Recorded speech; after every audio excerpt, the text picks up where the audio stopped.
Saudara-saudari dalam Yesus Kristus, selamat bertemu kembali dalam santapan firman Tuhan hari ini 15 September 2025. Hari ini gereja merayakan perayaan wajib Santa Perawan Maria berdukacita. Renungan kita dari Injil Yohanes bab 19 ayat 25 hingga 27.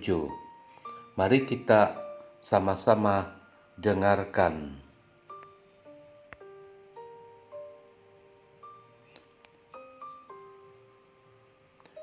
Waktu Yesus bergantung di salib, di dekat salib itu berdirilah Ibu Yesus dan saudara Ibu Yesus, Maria, istri Kleopas, dan Maria Magdalena. Ketika Yesus melihat ibunya dan murid yang dikasihinya di sampingnya, berkatalah ia kepada ibunya, "Ibu, inilah anakmu." Kemudian katanya kepada muridnya, "Inilah ibumu." Dan sejak saat itu, murid itu menerima Ibu Yesus di dalam rumahnya. Injil Tuhan. Terpujilah Kristus. Saudara-saudari, pada hari ini kita merayakan Santa Perawan Maria berdukacita. Padahal hari Jumat lalu kita rayakan nama kudus Bunda Maria. Lantas saudara-saudari, kita terpikir, mengapakah orang kudus harus mengalami duka cita? Tidakkah orang kudus sentiasa mengalami surgawi? Saudara-saudari, gereja tidak mengajarkan orang-orang Kristen di dunia tidak mengalami kesusahan dan penderitaan, melainkan di sebaliknya.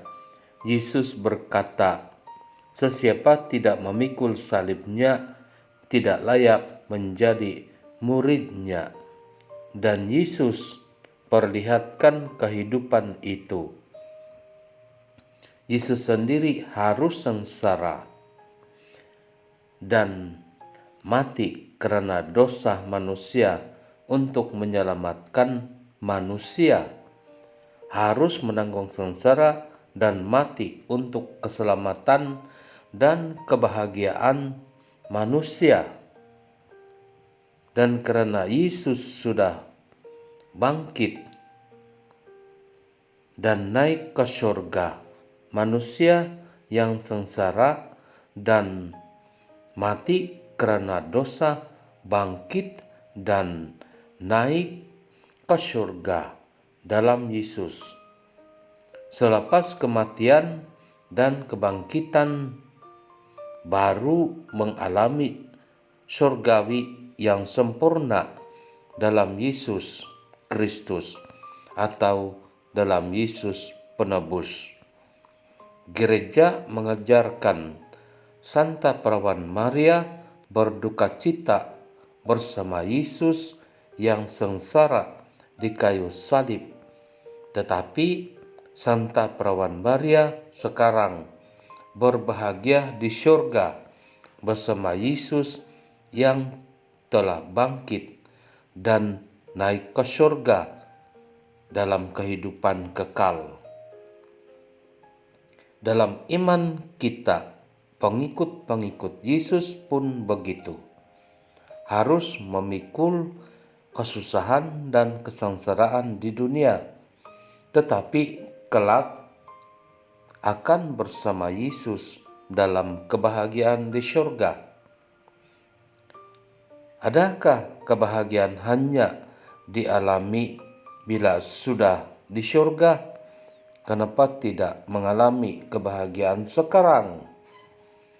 Saudara-saudari, gereja mengajarkan sekarang ini pengikut-pengikut Yesus hanya mengalami kebahagiaan yang tidak sempurna kuasa dosa masih ada, walaupun sudah dikalahkan oleh Yesus. Sekarang ini, pengikut-pengikut Yesus atau orang-orang Kristen hanya dapat mencicipi kebahagiaan yang dikatakan konsolasi atau penghiburan. Itulah orang-orang yang kudus di dunia hanya dapat mengalami damai dalam hati walaupun dunia penuh dengan kesengsaraan. Gereja mengambil nama-nama yang dikatakan martir karena melihat mereka walaupun sengsara tetapi masih bertahan dalam iman karena mereka mengalami kekuatan dan semangat dari Tuhan. Santa Perawan Maria dan para martir sudah mengalami konsolasi kekuatan dari Tuhan di dunia. Semoga kita pun disemangati dan dikuatkan oleh kehadiran Tuhan dalam hidup kita sekarang. Amin.